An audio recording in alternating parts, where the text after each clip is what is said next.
तो नमस्ते दोस्तों, कैसे आप सभी का स्वागत है एक और नए वीडियो में। इससे पहले वाले वीडियो में हम लोगों ने देखा था कि वास्तविक संख्या क्या होती है और इसका हमने परिचय लिया था। उसमें हमने परिमेय संख्या, अपरिमेय संख्या, प्राकृत संख्या, पूर्ण संख्या, पूर्णांक संख्या, भाज्य संख्या, अभाज्य संख्या, सम संख्या और विषम संख्या के बारे में जाना था और बहुत अच्छे तरीके से जाना था। पिछले वीडियो की चर्चा हमने यहाँ पे खत्म की थी और अगले वीडियो की चर्चा हम यहाँ से शुरू करते हैं यूक्लिड विभाजन प्रमेयिका और यूक्लिड विभाजन एल्गोरिथम से। अब यहाँ पे प्रश्न उठता है कि ये चीज होते क्या है और ये दोनों एक ही चीज है कि दोनों अलग अलग चीजें हैं। तो चलिए इस चीज को समझते हैं। तो यूक्लिड विभाजन प्रमेयिका और यूक्लिड विभाजन एल्गोरिथम आपको समझने के लिए दो चीजें आनी चाहिए। क्या आनी चाहिए? एक तो भाग आना चाहिए और दूसरा भाग विधि से आपको HCF ज्ञात करने आना चाहिए। तो इन सारी चीजों की जांच के लिए चलिए हम कुछ उदाहरण लेते हैं। हम एक उदाहरण लेते हैं कि आपको भाग आता है कि नहीं आता है। नहीं आता है तो सीख लीजिएगा, अगर आता है तो अच्छी बात है। चलिए उसकी हम टेस्टिंग करते हैं। हम क्या करते हैं, एक संख्या लेते हैं 7 और इससे एक संख्या 115 में हम क्या करते हैं, भाग देते हैं। हम इससे जब भाग देंगे तो क्या होगा, यहाँ पे हम जब 7 का पहाड़ा पढ़ेंगे तो 7 दूना 14, तो 14 ज़्यादा हो जा रहा है 11 से, तो 7 एकम 7। यहाँ पे हम क्या करते हैं कि जिन संख्या को हम कटा रहे होते हैं 7 का पहाड़ा हम उतनी बार पढ़ते हैं या तो उसके बराबर आ जाए या उससे कम आ जाए। तो 7 एकम 7, तो ये हो जाएगा 7। इसको जब घटाएंगे तो क्या बचेगा, 11 में से 7 जाएगा, बचेगा 4। अब 4 नहीं कटेगा तो ऊपर से 5 उतरेगा क्योंकि ऊपर 5 अभी बचा हुआ है। तो 7 7 49 हो जाएगा, ज़्यादा हो जा रहा है यानी कि 6 बार में हम ले जाएंगे तो 7 6 42 हो जाएगा। जब इसको हम घटाएंगे तो ये क्या हो जाएगा, 5 में से 2 गया बचा 3, 4 में से 4 गया यानी कि कट गया। यहाँ पे अब कुछ नहीं होने वाला है भाग की प्रक्रिया में, तो ये क्या बच गया, हमारा शेष बच गया। इसको हम क्या बोलते हैं, शेषफल या शेष। ठीक है, इस चीज को हम बोलते हैं भागफल, इस चीज को हम बोलते हैं भाज्य और ये होता है हमारा भाजक। ये चीज हम सभी बेसिक चीजें जानते हैं भाग का, कि हम किसी भाज्य में किसी भाजक से जब भाग देते हैं तो भागफल आता है और शेषफल आता है। ये चीज हम जानते हैं। और बचपन में जब हम लोगों ने भाग सीखा था तो हमने एक और चीज यहाँ पे जानी थी कि भाग हमने सही बनाया है कि गलत बनाया है, इसकी जांच का एक सूत्र जाना था। इसके जांच का सूत्र होता क्या है, सूत्र था कि भाज्य बराबर भाजक गुणे भागफल प्लस का शेषफल या शेष, ये सूत्र था। चलिए इस स्थिति में हम जांच लेते हैं कि इस स्थिति में जो हमने भाग किया है ये सही है कि गलत है। इसके लिए हम क्या करते हैं, भाजक का जो मान है उसको रखते हैं, भागफल का जो मान आया है उसको रखते हैं और जो शेषफल आया है उसको रखेंगे और इन सबको हल करेंगे। देखते हैं कि क्या ये भाज्य के बराबर आता है कि नहीं आता है। तो हमारा भाजक क्या है, भाजक 7 है, भागफल क्या आया है 16 आया है और शेष हमारा क्या है 3 है। इसको सरल करेंगे तो 16 7 कितना हो जाएगा 112 और इसमें हम 3 जोड़ेंगे तो ये क्या बन जाएगा 115 के बराबर बन जाएगा। 115 हमारा क्या है, भाज्य है, तो भाज्य के बराबर ये आ गया। यहाँ पे भी भाज्य क्या है 115 ही है, अर्थात हमने भाग को सही बनाया है। अगर मान लीजिए कि भाग को हमने कहीं गलत बनाया होता, अगर यहाँ पे 16 की जगह 15 आ जाता या शेषफल की जगह 3 की जगह 2 या 4 आ जाता तो ये स्थिति नहीं आती, अर्थात हमारा होता कि हमने भाग गलत बनाया है। पहला चीज हो गया। अब एक और उदाहरण ले लेते हैं इसी भाग का, और कुछ ज्यादा नहीं, थोड़ा सा बदलाव करके इस चीज को लेते हैं। इस बार हम क्या करते हैं कि 7 से भाग देते हैं 119 में। 119 में हम भाग देंगे तो क्या होगा, 7 एकम 7, 11 में से 7 जाएगा बचेगा 4, ऊपर से उतरेगा 9, 7 7 क्या हो जाएगा 49 और इस बार शेषफल क्या आ गया हमारा 0 आ गया। इसके अलावा अन्य भाग के भी उदाहरण आप ले सकते हैं। अगर इसकी हम जांच की बात करें तो इस बार हम क्या करते हैं, यहाँ पे देखिए हम लिखते हैं इस सूत्र को, भाज्य बराबर भाजक गुणे भागफल प्लस का शेष। अब ये देखिए ये सूत्र हमें लिखने में थोड़ा लंबा लग रहा है, तो हम क्या करते हैं, इसको संकेत रूप देते हैं।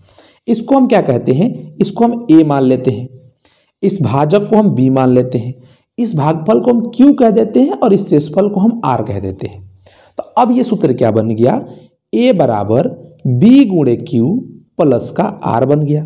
अब इस स्थिति की हम जांच करते हैं कि इस स्थिति में जो हमने भाग किया है ये सही है कि गलत है। तो हम इसके RHS वाले साइड को हल करते हैं। B का मान क्या है 7, क्यू का मान क्या आया है 17 आया है और प्लस का शेष क्या आया है 0 आया है। 17 साथ कितना होता है 119 होता है और 119 आ गया। ये क्या है ए का मान है, ए क्या है भाज्य है। भाज्य बराबर क्या आ गया 119 आ गया, यानी कि हमने भाग को सही किया है। अब देखिए यहां पे हमने एक पीछे भी भाग दिया, इसके लिए भी हम क्या कर सकते हैं, इसका संकेत रूप देख सकते हैं ए बराबर बी गुणे क्यू प्लस का आर। यहां पे ए का मान क्या है 115 है, बी का मान क्या है 7 ही है, क्यू का मान क्या है 16 है और आर का मान यहां पे क्या है 3 है। ये स्थितियां है, इसको हमने इस रूप में लिख दिया। समझ गए। हमने क्या किया है, बस भाज्य को ए कहा है, भाजक को बी कहा है, भागफल को क्यू कहा है और शेषफल को हमने आर कहा है। अब यही चीज है यूक्लिड विभाजन प्रमेय का। एक यूक्लिड चचा थे हमारे, उन्होंने क्या किया कि देखा कि यार ये भाग बहुत लंबा लग रहा है, जब इसकी हम जांच कर रहे हैं तो लिखने में समय लग रहा है, तो इसको उन्होंने ये कह दिया, एक शब्द में कहा, उन्होंने कहा कि यदि ए और बी, मतलब कि ये हमारा ए है और ये बी है, अगर दो धनात्मक पूर्णांक हमें दिए हुए हों तो इस चीज को हम ए बराबर बी क्यू प्लस आर के रूप में व्यक्त कर सकते हैं, जहां ये क्यू और आर क्या है पूर्ण संख्याएं हैं, ए और बी क्या है दो धनात्मक पूर्णांक है। और स्थिति ये है कि ये जो आर का मान आएगा या तो ये 0 के बराबर आएगा या 0 से बड़ा आएगा और ये बी से हमेशा छोटा आएगा। अब इसकी भी जांच कर लेते हैं, ये जो स्थिति उन्होंने कहा इसकी जांच कर लेते हैं। इसका जो प्रमेय हमें एनसीईआरटी में दिया हुआ है इस चीज को भी हम देखेंगे, इसकी जांच कर लेते हैं। यहां पे देखते हैं, यहां पे आर क्या है 0 के बराबर है, यही तो शेषफल है। ये आर क्या है, ये आर यहां शेषफल के बराबर है। इस स्थिति में आर का मान क्या है 0 के बराबर है। इस स्थिति में देखते हैं ये जो आर है, आर का मान कितना आया है 3 आया है। 3 क्या है, 3 को अगर देखें तो 3 छोटा है 7 से।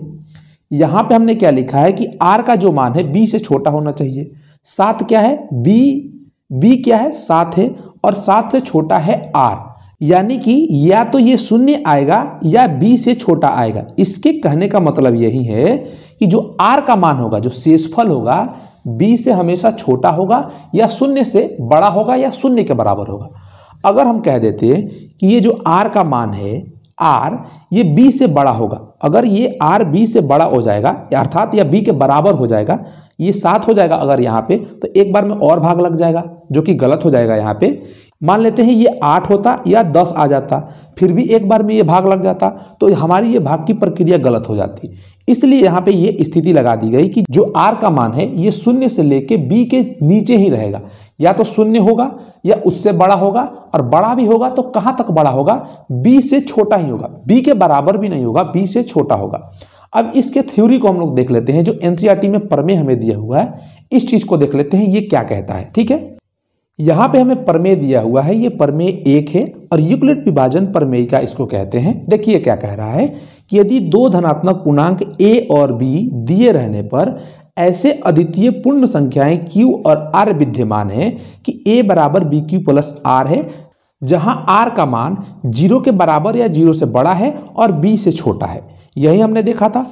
भाग का जांच का नियम पहले लिख लेते हैं। भाग का जांच का नियम क्या है, भाज्य बराबर भाजक गुणे भागफल प्लस शेष, या इसको कह दीजिए शेषफल। यही है। हमने क्या किया कि इस भाज्य को हमने a मान लिया, इस भाजक को हमने b मान लिया, इस भागफल को हमने q कहा और इस शेषफल को हमने r कहा, और यही लिखा हुआ है a बराबर बी क्यू प्लस का r। इसी चीज को उन्होंने शब्दों में कहा, और यहाँ पे स्थिति ये है कि ये जो a और b होंगे ये धनात्मक पूर्णांक होंगे, q और r होंगे ये दोनों पूर्ण संख्याएं होंगी। अब इस चीज को एक और उदाहरण से हम समझना चाहें तो हम क्या करते हैं कि पिछले उदाहरण में हमने क्या किया था कि 7 से भाग दिया था कि इसमें 119 में। इस बार हम क्या करते हैं, या तो 120 कर देते हैं या उससे एक कम 118 कर देते हैं। ये आसानी होगा हमारे समझने के लिए। इसी प्रकार से कोई भी संख्याएं दी जा सकती है भाग देने के लिए। यहाँ पे क्या है कि a का मान बड़ा होगा b से, हमेशा a का मान b से बड़ा होगा, b छोटा होगा तभी तो हम उससे भाग देंगे। जैसे कि इस स्थिति में क्या है, a का मान क्या है 118 के बराबर है, b का मान क्या है 7 है।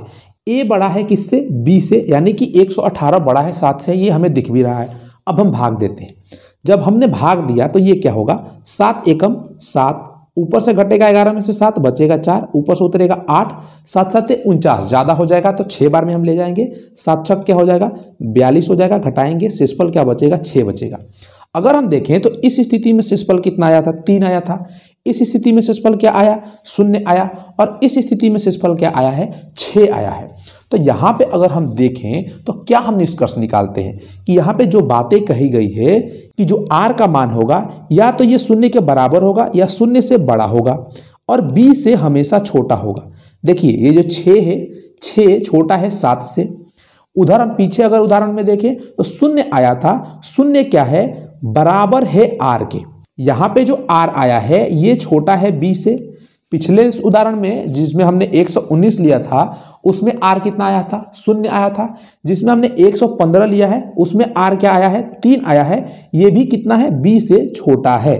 तो इस स्थिति को ये क्या कर रहा है, संतुष्ट कर रहा है। अगर हम यहाँ पे एक और चीज गौर करें तो यहाँ पे क्या चीज दिया हुआ है, 7 क्या है और 118 क्या है, या कोई भी संख्या हम ले रहे हैं जिससे हम भाग दे रहे हैं और इसकी संतुष्टि हम करा रहे हैं, ये सभी वास्तविक संख्याएं हैं। परिमेय संख्याएं तो हैं, परिमेय संख्या वास्तविक संख्याएं होती है। तो यहाँ पे हम वास्तविक संख्या का प्रयोग देख रहे हैं। देखिए इससे भी पहले भी हमने इस चीज को पढ़ा है, लेकिन वहां हम नहीं जानते थे कि ये वास्तविक संख्या है कि क्या संख्या है। हम जानते थे कि संख्या है। इसको हमने एक परिभाषा दिया कि इन संख्याओं को हम कौन सी संख्या बोलेंगे, वास्तविक संख्या बोलेंगे।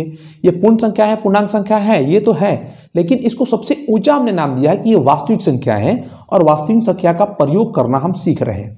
इसके और भी आगे प्रयोग देखेंगे। अब दूसरी बात मैंने कहा था कि यूक्लिड विभाजन प्रमेयिका और यूक्लिड विभाजन एल्गोरिथम समझने के लिए आपको क्या क्या आना चाहिए, एक तो भाग आना चाहिए और भाग विधि से संख्याओं का HCF ज्ञात करने आना चाहिए। तो चलिए हम HCF ज्ञात करते हैं और इन्हीं उदाहरणों को हम क्या करते हैं, लेते हैं। जो हमने सबसे पहला उदाहरण लिया था, 7 से हमने भाग दिया था 115 में, उसी चीज को लेते हैं। चलिए हम अगले पेज पे चलते हैं। ये हो गया 7 और 7 से हमने भाग दिया किसमें, 115 में। अब यहाँ पे देखिए 7 से जब हम 115 में भाग देंगे तो हमने क्या किया था, एक बार में ले गया था 7 4 5 7 6 42, शेषफल कितना आया, 3 आया। जब हम HCF ज्ञात करते हैं भाग विधि से, HCF मतलब महत्तम ज्ञात करते हैं, महत्तम समवर्तक, तो ये क्या होता है, अब ये जो शेषफल आया ये क्या बन जाएगा, भाजक बन जाएगा। और जो हमारा पहले भाजक है ये क्या बन जाएगा, भाज्य बन जाएगा। इसी प्रकार से हम निकालते हैं। अब 7 को भाज्य बना देंगे और 3 हमारा भाजक होगा। 3 दूना का 6। अब इस बार क्या शेषफल आ गया, 1 आ गया, 7 में 6 जाएगा, 1 बचेगा। अब हम क्या करेंगे, इस 1 को क्या बना देंगे, भाजक बना देंगे और ये जो 3 होगा ये क्या बन जाएगा, भाज्य बन जाएगा। तो 1 तिहाई 3, अब ये कट गया, आ गया 0। अब जो भाजक शेष को 0 लेके आता है उसको हम क्या बोलते हैं, दो संख्याओं का HCF। यहाँ पे दो संख्याएं क्या है, 7 है और 15 है। तो हम यहाँ पे लिखेंगे HCF ऑफ 7, 15, 115 क्या हो जाएगा, 1 के बराबर हो जाएगा। या इसको हम लिखते हैं कि मस ऑफ 7, 115 बराबर का 1। या इसको हम लिखें तो और भाषा के साथ लिख सकते हैं कि 7 और 115 का महत्तम समवर्तक या HCF 1 होगा। इस प्रकार से हम लिखते हैं। अब इस बात पे आप गौर कीजिए कि यहां हमने क्या किया है। हमने क्या किया है कि पहली स्थिति में A हमारा क्या है, A का मान है 115। यूक्लिड विभाजन प्रमेयिका को याद कीजिए कि यूक्लिड विभाजन प्रमेयिका में हमने क्या देखा कि दो धनात्मक पूर्णांक हमें दिए हुए हैं। उन दोनों धनात्मक पूर्णांकों को हम A बराबर BQ प्लस R के रूप में लिख सकते हैं। यहाँ R का स्थिति क्या है, ये B से छोटा होगा या 0 के बराबर या 0 से बड़ा होगा। ये स्थिति है यूक्लिड विभाजन प्रमेयिका की। इस चीज को आप याद कर लीजिए। याद क्या कर लीजिए, आपको पहले से ही याद होगा। जैसे कि भाग की जांच का नियम हम जो जानते हैं वही चीज लिखा हुआ है, बस एक्स्ट्रा में आपको ये चीज याद करना है। और ये चीज आपको ऑब्जेक्टिव के रूप में पूछ भी लिया जाता है, तो विशेष ध्यान दीजिएगा। यहाँ पे अलग अलग तरीके से ऑप्शन बना दिए जाते हैं कि जो ये R का मान है B से छोटा या B के बराबर होता है और 0 से बड़ा होता है। ये गलत है। इस प्रकार से ऑप्शन और भी बनाए जा सकते हैं कि ये R का मान है B से छोटा B के बराबर, 0 से बड़ा और 0 के बराबर होता है। ये भी गलत है। स्थिति ये है कि जो R का मान है 0 से लेके B से छोटा तक होगा। जैसे हमें B का मान यहाँ पे 7 दिया हुआ है, तो R का मान क्या क्या हो सकता है, R 0 भी हो सकता है, R का मान 1 भी हो सकता है, R का मान 2 भी हो सकता है, आर का मान 3 भी हो सकता है, आर का मान 4 भी हो सकता है, आर का मान 5 भी हो सकता है, आर का मान 6 भी हो सकता है, लेकिन आर का मान 7 नहीं होगा। 7 से छोटा होना चाहिए, 0 से बड़ा या 0 के बराबर होना चाहिए। इसका मतलब ये हुआ अगर b बराबर 7 है, अगर b बराबर हमारा 3 होता तो r का मान हो जाता 0, 1 और 2। 3 नहीं होता क्योंकि r b के बराबर नहीं होता है, b से छोटा होता है। तो ये चीज आप समझ गए। अब हम यहाँ पे क्या ध्यान में रखेंगे, यूक्लिड विभाजन प्रमेयिका को। यूक्लिड विभाजन प्रमेयिका क्या होता है, यहाँ पे देखिए, फिर से देख लीजिए कि दो धनात्मक पूर्णांक a और b दिए रहने पर ऐसे अद्वितीय पूर्ण संख्याएं q और r विद्यमान है कि a बराबर बी क्यू प्लस r लिख सकते हैं, जहां r का मान 0 से बड़ा होगा या 0 के बराबर होगा और b से छोटा होगा। इसको अपने शब्दों में आप कहना चाहें तो उसको अपने शब्दों में भी कह सकते हैं कि यदि दो धनात्मक पूर्णांक a और b दिए हुए हों तो उसको हम अन्य दो पूर्णांक q और r के रूप में इस प्रकार से लिख सकते हैं कि a बराबर बी क्यू प्लस r, या इस रूप में निरूपित कर सकते हैं जहां a और b दो धनात्मक पूर्णांक है और q और r क्या है, पूर्ण संख्याएं हैं। ठीक है, इस चीज को हम ध्यान में रखेंगे, ये बहुत महत्वपूर्ण है। अब देखिए यहाँ पे मैं जो समझाना चाहता था इस चीज को समझिए, थोड़ा मुद्दे से हम अलग हट गए थे समझने के लिए। HCF में हम क्या कर रहे हैं, यहाँ पे a का मान 115 है और हमारा b का मान क्या है, b का मान है हमारा 7। तो हम यूक्लिड विभाजन प्रमेयिका से इसको ये लिख सकते हैं क्या कि 115 बराबर 7 गुणे 16 प्लस का 3। ये वाला पहला स्टेप देखिए, ये जो हमने किया है भाग का विधि यहां तक, इसको इस प्रकार से लिख सकते हैं। दूसरे में हमने क्या किया है, ये किया है कि 3 से हमने 7 में भाग दिया है, और इस चीज को हम ये भी लिख सकते हैं, यहां पे हम लिख सकते हैं कि 7 बराबर 3 गुणे 2 प्लस का 1। यहां पे क्या है कि 7 भाज्य है, 3 भाजक है, 2 भागफल है और 1 शेषफल है। ये प्रक्रिया हमने किया है और इस चीज को हमने ऐसे लिख दिया है। फिर तीसरी प्रक्रिया में हमने क्या किया है कि जो यहाँ पे 3 है, 3 को हमने क्या बना दिया है, भाज्य बना दिया है। जो शेषफल 1 है इसको हमने क्या बना दिया है, भाजक बना दिया है, और इसकी गुणा हमने 3 से की है और प्लस 0। ये स्थिति तीसरी बनी हुई है यहाँ पे, इस चीज को हमने लिख दिया। और यहाँ पे हमने कहा कि HCF ऑफ 115,7 बराबर क्या है, 1 के बराबर है। और 1 हमने क्यों लिखा, 1 हमने इसलिए लिखा यहाँ पे जो एक भाजक है यही भाजक शेष को क्या कर रहा है, 0 बना रहा है, इसलिए 1 क्या है यहाँ पे HCF हो जाएगा। अब यहाँ पे हमने जो ये स्टेप किया है, इस स्टेप को हम ध्यान में रखेंगे। ये जो हमने स्टेप किया है इसको हम लोग क्या बोलते हैं, यही है यूक्लिड विभाजन एल्गोरिथ्म। तो यूक्लिड विभाजन एल्गोरिथ्म है क्या, अब इस बात को सुनिए, मेरे कथन को सुनिए, मैं इसको कहिएगा तो आपको लिख के भी दे दूंगा। यूक्लिड विभाजन एल्गोरिथ्म होता क्या है कि यूक्लिड विभाजन एल्गोरिथ्म दो धनात्मक पूर्णांकों का HCF ज्ञात करने का एक तरीका होता है। क्या होता है, दो धनात्मक पूर्णांकों का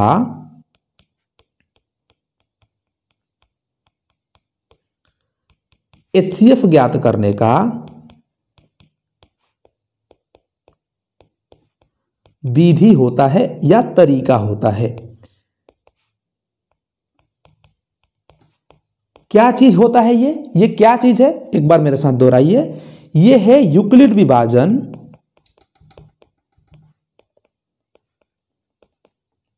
एल्गोरिथ्म।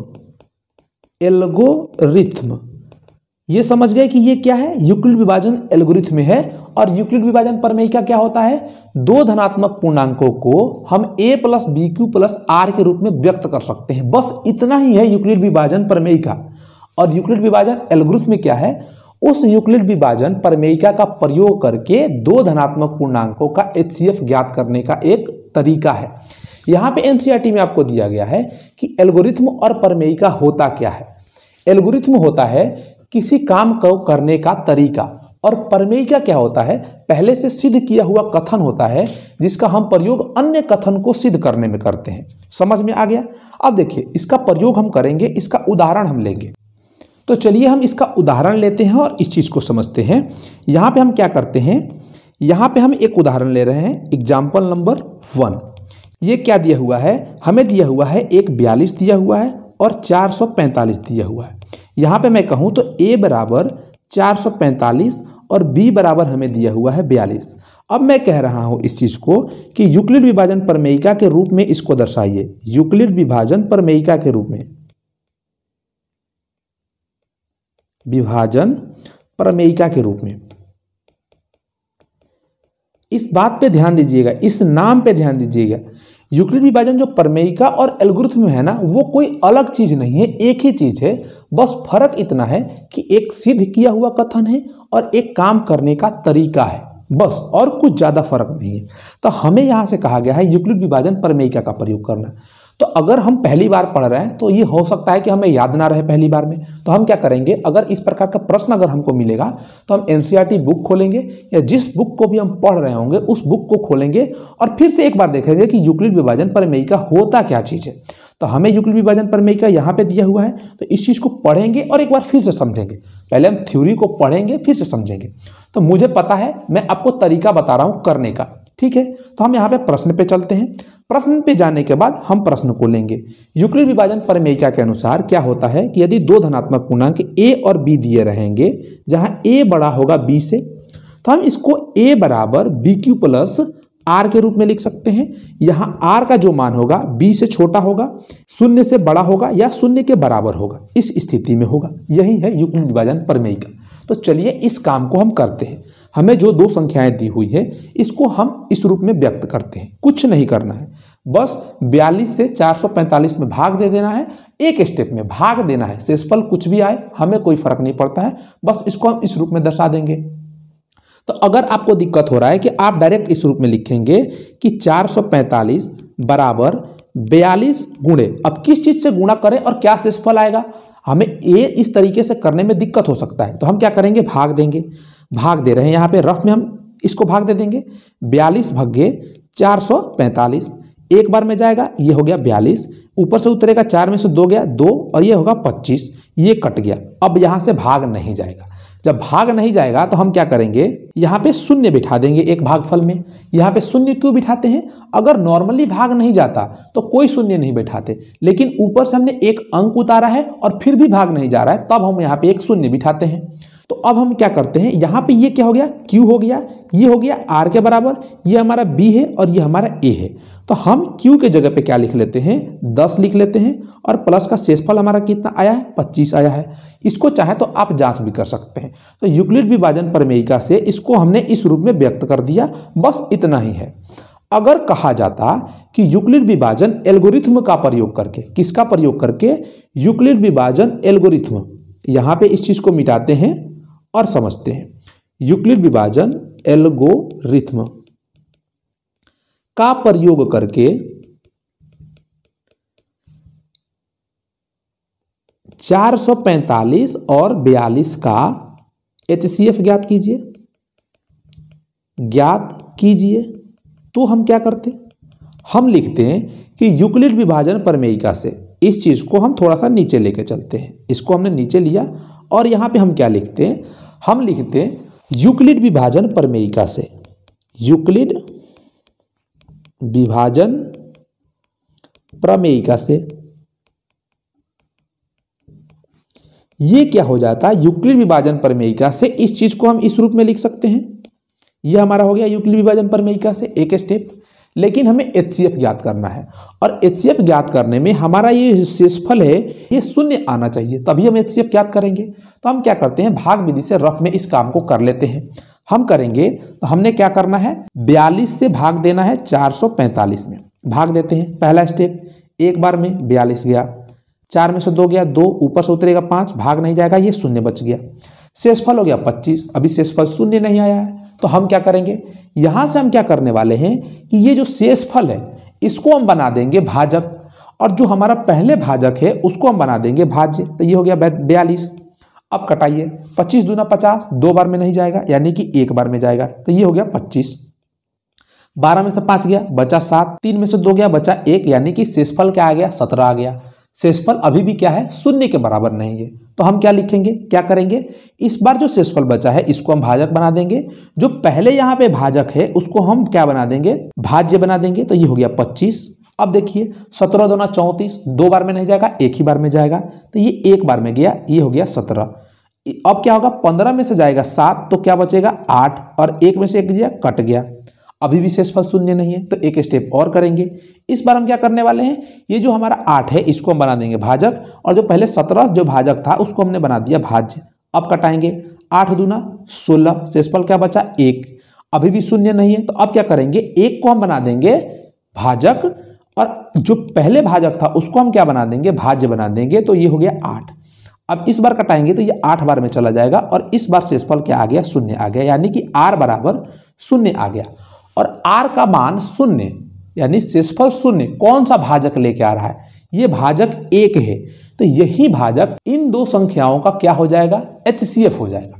और इस काम को हमने कैसे किया, यूक्लिड विभाजन एल्गोरिथ्म से किया। किसका प्रयोग लिया, यूक्लिड विभाजन प्रमेयिका का प्रयोग लिया। ठीक है, मेरी बातों को आप समझ रहे हैं। अगर कोई भी दिक्कत होता है तो आप क्या करेंगे, कमेंट में अपना आंसर डालेंगे। दूसरी चीज, अगर कमेंट में नहीं कर पा रहे हैं, आप चाह रहे हैं कि मुझसे डायरेक्ट बात करें, तो आपको डिस्क्रिप्शन में एक व्हाट्सएप नंबर मिलेगा या आपके स्क्रीन पर दिख जाएगा, उस पर आप मुझसे कॉन्टैक्ट करेंगे, अपने सवाल लिखकर भेजेंगे, मैं उन्हें आंसर देने का पूर्ण रूप से प्रयास करूंगा। ठीक है, अब आते हैं इस चीज को हम यूक्लिड विभाजन प्रमेयिका के रूप में व्यक्त करते हैं। प्रत्येक स्टेप को व्यक्त करेंगे। पहले स्टेप को तो हमने यहाँ पे लिख लिया है, अब दूसरे स्टेप को लिखेंगे। यहाँ पे हम प्रश्नों को जब हल करते हैं, इस प्रकार के प्रश्न आपसे एग्जाम में पूछे जाते हैं, और इस प्रकार के प्रश्नों को जब हम हल करते हैं तो हम लिखते हैं कि चूंकि शेषफल शून्य नहीं है, इसलिए फिर हम इस भाजक और इस भाज्य पर फिर से यूक्लिड विभाजन प्रमेयिका का प्रयोग करेंगे। तो फिर क्या आएगा, उसका अगले स्टेप में हम यूक्लिड विभाजन प्रमेयिका की जो स्थिति होती है फिर से हम इन दो संख्याओं पे लिखेंगे। क्या लिखेंगे, इस चीज को लिखेंगे जो हमने दूसरे स्टेप में किया है। फिर शेषफल शून्य आया तो फिर लिखेंगे कि चूंकि शेषफल फिर से शून्य नहीं आया है, तो फिर से किन किन संख्याओं पे, 17 पर और 25 पे फिर से यूक्लिड विभाजन प्रमेयिका का प्रयोग करेंगे। किस चीज का, प्रमेयिका का। केवल एल्गोरिथ्म एक बार ही लिखा जाएगा, ऊपर जहां प्रश्न में आपको लिखा गया है, वरना बार बार स्टेप में हम प्रमेयिका ही लिखेंगे। लेकिन हम किस विधि से निकाल रहे हैं, यूक्लिड विभाजन एल्गोरिथ्म से निकाल रहे हैं। किसका प्रयोग कर रहे हैं, यूक्लिड विभाजन प्रमेयिका का प्रयोग कर रहे हैं। चलिए अब ज्यादा समय व्यर्थ नहीं करते हैं, अब स्टेप बाय स्टेप लिखते हैं। आगे चल के जब हम प्रश्नों को करेंगे, प्रश्नावली के प्रश्नों को या जो उदाहरण दिए हैं उन्हें हम समझेंगे, तो वहां पे हम भाषा के साथ प्रॉपर लिखेंगे। यहाँ पे हम समझ रहे हैं कि यूक्लिड विभाजन प्रमेयिका और यूक्लिड विभाजन एल्गोरिथम क्या होता है, तो केवल स्टेप बाय स्टेप हम इसको देख रहे हैं। यहां से हम लिख सकते हैं 42 बराबर क्या होगा, 42 बराबर 25, भाजक क्या है 25 से, गुणे भागफल क्या आया है 1 आया है, और शेषफल क्या आया है 17 आया है। ये दूसरी स्टेप हो गया। अब इस स्थिति में भी शून्य नहीं है शेषफल, तो इस बार क्या होगा, पहले जो क्या था, पहले जो भाजक था, इस बार क्या बन जाएगा, भाज्य बन जाएगा। तो हम भाज्य लिखेंगे। ये क्या हो गया 25 बराबर जो पहले शेषफल था अब क्या बन जा रहा है, भाजक बन रहा है। तो हम लिखेंगे 17। 17 से किस में गुणा करें कि या तो 25 आ जाए या उससे कम आ जाए। तो हमने यहाँ पे देखा कि इस 1 से गुणा करने के बाद हम यहाँ पे 1 से गुणा किए हैं, तो शेषफल क्या बच रहा है, 8 बच रहा है। शेषफल फिर भी शून्य नहीं है, तो अगला स्टेप हमने किया है। इस बार हमने 17 को भाज्य बना दिया है, यानी कि ए बना दिया है 17 को। पहले 25 को बनाया था ए, अब 17 को ए बना दे रहे हैं। और जो शेषफल आर था, शेषफल क्या था 8 था, इसको हमने क्या बना दिया, भाज्यक बना दिया। गुणा करेंगे 2 से, शेषफल क्या आएगा 1 आएगा। अब क्या करेंगे, इसके अगले स्टेप में फिर से हम लिखेंगे 8 बराबर 1 गुणे 8 प्लस का 0। तो इस स्थिति में शेषफल 0 कौन भाजक लेके आ रहा है, भाजक 1 लेके आ रहा है 0। तो HCF ऑफ किन संख्याओं का, जिन संख्याओं का हम HCF याद कर रहे हैं यूक्लिड विभाजन से, उसका 42,445 का क्या हो जाएगा, 1 हो जाएगा। ये हो गया यूक्लिड विभाजन एल्गोरिथम।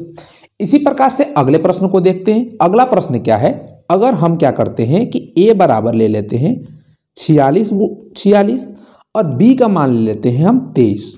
दो चीजें हमने ली है, इस चीज को समझिए और आप बताइए। देखिए अगर हम कहें कि इसको क्या करिए कि यूक्लिड विभाजन प्रमेयिका के रूप में लिखिए, जो प्रमेयिका कहता है उसके रूप में लिखिए। तो हम क्या लिखेंगे कि 46 बराबर 23 गुणे, और जिस चीज से गुणा करके इसको हम हल करेंगे और जो शेषफल आएगा उसको भी लिखेंगे। तो हम रफ में कार्य को कर लेते हैं, इस कार्य को। तो 23 भाग्य हो जाएगा 46, 23 दूना 46, कट गया, ऊपर से उतरेगा 4। अब फिर भाग नहीं लगेगा, तो ऊपर से हम उतारेंगे 6, तो यहाँ पे 0 हो जाएगा। एक बार में दो संख्याएं जब हम उतारते हैं भाग में तो 0 बिठाते हैं। तो ये हो गया 46, तो फिर हो जाएगा 23 दूना 46, ये कट जाएगा और शेषफल क्या आ जाएगा, 0 के बराबर आ जाएगा। यानी कि इस स्टेप में शेषफल क्या आ रहा है, 0 के बराबर आ रहा है। तो 23 गुणे 202 प्लस का 0, ये हो गया यूक्लिड विभाजन का प्रमेयिका वाला रूप। अब यहीं पे कहा जाए कि आप एल्गोरिथ्म का प्रयोग कीजिए, एल्गोरिथ्म का प्रयोग कीजिए HCF ज्ञात करने के लिए इन दो संख्याओं का। ठीक है, तो हम क्या करेंगे, फिर से हम यूक्लिड विभाजन प्रमेयिका का प्रयोग करेंगे। हम लिखेंगे कि यूक्लिड विभाजन प्रमेयिका से क्या होता है, यूक्लिड विभाजन प्रमेयिका A बराबर BQ प्लस R, R का मान B से छोटा होना चाहिए, 0 से बड़ा या 0 के बराबर होना चाहिए। यही है यूक्लिड विभाजन प्रमेयिका। इस चीज को याद कर लीजिए, मैं बार बार आपसे कहूंगा, याद कर लेंगे अच्छा रहेगा। पहले से तो आपको याद होगा भाज्य बराबर भाजक गुणे भागफल प्लस शेष इस रूप में, अब आप इस रूप में याद कर लीजिए, A बराबर BQ प्लस R, A बराबर BQ प्लस R। ठीक है, अब यहाँ पे आपसे कहा जा रहा है कि यूक्लिड विभाजन एल्गोरिथ्म का प्रयोग करके इन दो संख्याओं का HCF ज्ञात कीजिए। तो पहले ये स्टेप में हम देख रहे हैं कि भाजक 23 के कारण इसका शेषफल क्या आ रहा है, 0 के बराबर आ गया। तो हम कहेंगे कि HCF ऑफ 46 यानी 4646, 23 का HCF क्या होगा, 23 के बराबर आएगा। यानी कि ये एक ही स्टेप में हो गया। हाँ, ऐसा भी हो सकता है, अनेक स्टेप भी लग सकते हैं और एक स्टेप भी हो सकता है। अगर मैं कहूं कि इसका भाग विधि से HCF ज्ञात कीजिए, तो भाग विधि से तो एक ही स्टेप में हो जा रहा है। जितने स्टेप में हो जाएगा उतने स्टेप में हम इसको करके दिखा देंगे। तो उम्मीद है इतना चीज आपको समझ में आ गया। मैं आपको एक प्रश्न दे रहा हूं, इसको आप खुद से करिएगा। प्रश्न क्या है, होमवर्क है आपके लिए। होमवर्क ये है, A बराबर 1171 यानी कि 1171 और B का मान क्या है, 21 के बराबर है। इसका हमें यूक्लिड विभाजन प्रमेयिका के रूप में लिखना है और यूक्लिड विभाजन एल्गोरिथ्म से इन दो संख्याओं का क्या करना है, HCF ज्ञात करना है। इसको आप क्या कर सकते हैं, इसका HCF ज्ञात करके आप व्हाट्सएप पर मुझे मैसेज कर सकते हैं कि आपने कैसे किया है। और साथ ही साथ आप चाहें तो हमारा टेलीग्राम चैनल भी ज्वाइन कर सकते हैं, तो वहां भी ज्वाइन कर लीजिए। वहां पे आपको PDF भी मिलते रहते हैं, वहां पे मैं क्विज भी कराता रहता हूं, पोल भी कराता रहता हूं, तो आपके लिए अच्छा रहेगा। तो बस इस वीडियो में इतना ही। अगर ये वीडियो आपको अच्छा लगा हो तो लाइक कीजिएगा, नहीं अच्छा लगा हो तो डिसलाइक कीजिएगा और कमेंट में अपना कारण बताइएगा कि किस कारण से ये वीडियो आपको अच्छा नहीं लगा, कहाँ आपको दिक्कत हुई। अगर यहाँ तक आप वीडियो देखते आ चुके हैं तो इस वीडियो को अपने दोस्तों के साथ भी शेयर करिए, उनसे भी कहिए इस चैनल को सब्सक्राइब करने के लिए। तो चलिए, पढ़ते रहिए, मजे करते रहिए। फिर मिलते हैं हम अगले वीडियो में। जय हिंद।